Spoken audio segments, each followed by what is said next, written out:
The drenching rain from over the weekend as Erin exploded into a monster Category 5 hurricane, lashing the Caribbean islands with heavy rain and wind. Now, right now, Erin remains a strong Category 4. That latest update from the National Hurricane Center, the intermediate 8 a.m. advisory.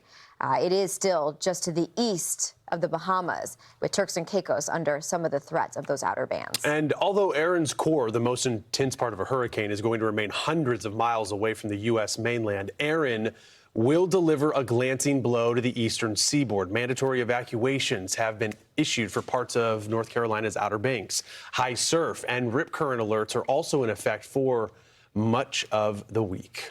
And just behind Erin, I know it's hard to think beyond that, but already the National Hurricane Center is, and we've got that area to watch from the NHC. Odds are increasing for potential tropical development within the next 7 days. We'll have more on that. 50-50 shot at this point. We do have team coverage all week along the East Coast as Erin gets uncomfortably close to the U.S. Fox Weather Storm Specialist Mike Seidel is live on the Outer Banks of North Carolina in Kitty Hawk.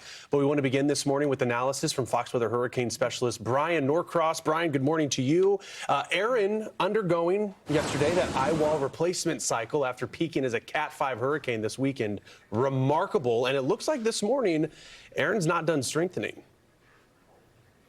No, it is indeed strengthening. We can see the pressure is dropping with every time the hurricane hunters fly through the center. And your government is out there monitoring this thing with all its resources to be sure that the forecasts are the best they can be and we don't get surprised by some kind of deviation here. And we don't see any surprises except for the fact, I think, that people along the east coast of the U.S. are not mentally prepared for the amount of energy that is coming at them and the issues that are undeveloped along the east coast of the U.S. here coming up this week. All right, we'll get to that in a second. Let's look at what's going on there now. 130-mile-an-hour hurricane, as you mentioned. It has slowed down its forward speed. When storms begin to make a turn to the north around the corner, so they're losing their push from the high pressure, and they haven't picked it up from the dip in the jet stream yet. They generally slow down, so that's all normal. And it's moving now into this very warm water, and so it is in an intensifying phase, even as it is in an expanding phase. When we look at the kind of photographic picture, the visible picture from the north, here we can see the eye wall right there. Hurricane hunters indicating that it is not closed. It's almost 30 miles across. Remember, when this thing peaked at Category 5, it was only about 5 miles across. So as the skater opens up the arms, the spinning slows down. But in this case, the storm grows significantly bigger. It's, I was going to say 3 times, but between 2 and 3 times as large as it was in diameter back when it was a Category 5. So a very, very large storm. We can enhance the clouds here because we don't have radar in this part of the ocean where we did out of Puerto Rico, but we can see these very strong bands here. These are the ones that got the Virgin Islands. And then as the storm goes this way, then the bands are going to be pulled through the islands here. So Turks and Caicos most immediately, southeast Bahamas here coming up. So what the Hurricane Center does is they provide us with an area that they say in that area we could have tropical storm force winds. Not the entire area, but that's where we need to be ready in terms of a diameter around the storm. So a couple of things to notice here. First of all, this is the tropical storm force, 40 miles per hour or higher, the yellow here. And notice it involves the Turks and Caicos Islands here. And the southeastern Bahamas are right behind it. These are the southeastern Bahamas right over here, actually. Turks and Caicos, there's this group of islands right there.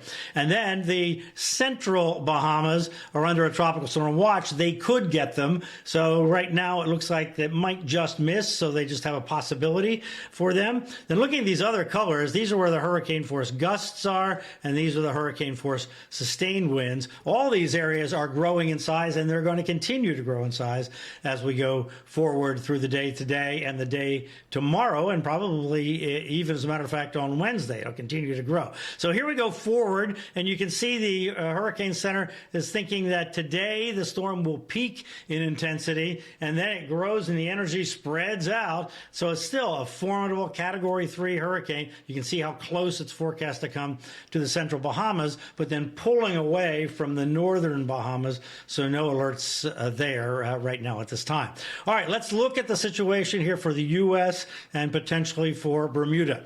All indications are the center of this, the worst of this in terms of wind, is going to go right up the chute there between North Carolina and Bermuda. So the forecasts have been fantastic on this, and we continue with that same forecast. You see slow diminishing. There's the 120, and then by late Wednesday, 115, 110, and then 100 here as the upper level winds become more hostile. But as this storm moves north, it's going to get bigger and bigger.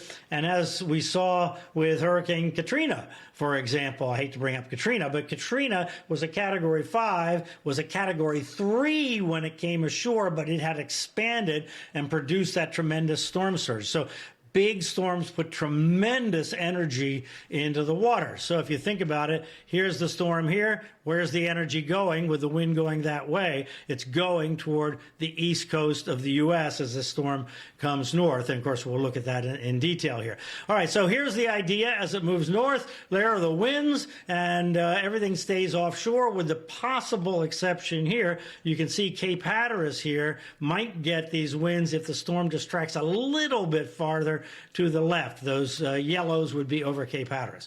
But I don't think the wind is going to be the issue here. It's the water that's going to be the issue. Here's our confidence. We have high confidence that this is what's going to happen. That's when it comes closest there, Thursday morning, and then shoots on offshore. So high confidence in this cone that the worst stays offshore. But here's the issue.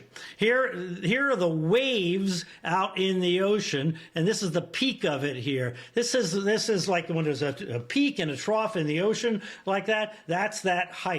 And look at these heights up here in the 30s and even some over 36 feet out there. All right, so let's go forward in time here and see what happens. Here we are Tuesday. You can see starting to get pressure from the storm on the water against the coast. And this is going to make giant waves. We're going to see huge waves crashing on the coast, eroding the coast. You'll see escarpments is where the beach, has a big cliff in it.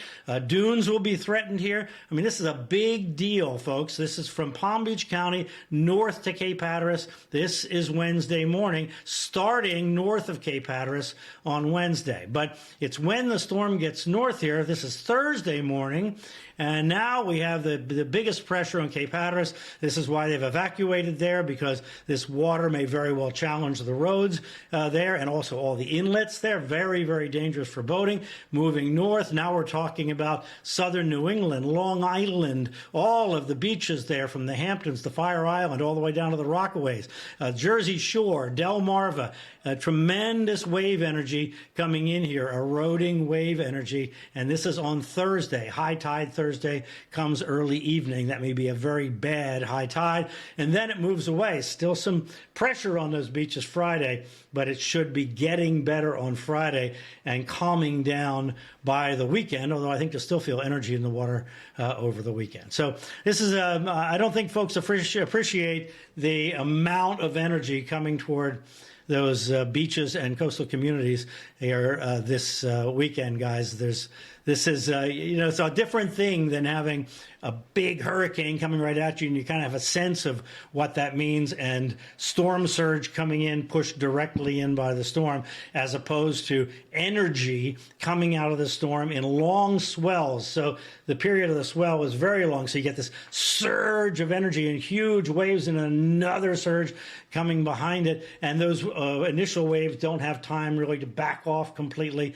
and this force of the water will be extremely, extremely dangerous for beachgoers and boaters. I imagine they'll be closing the beaches all up and down the East Coast as this energy comes on in.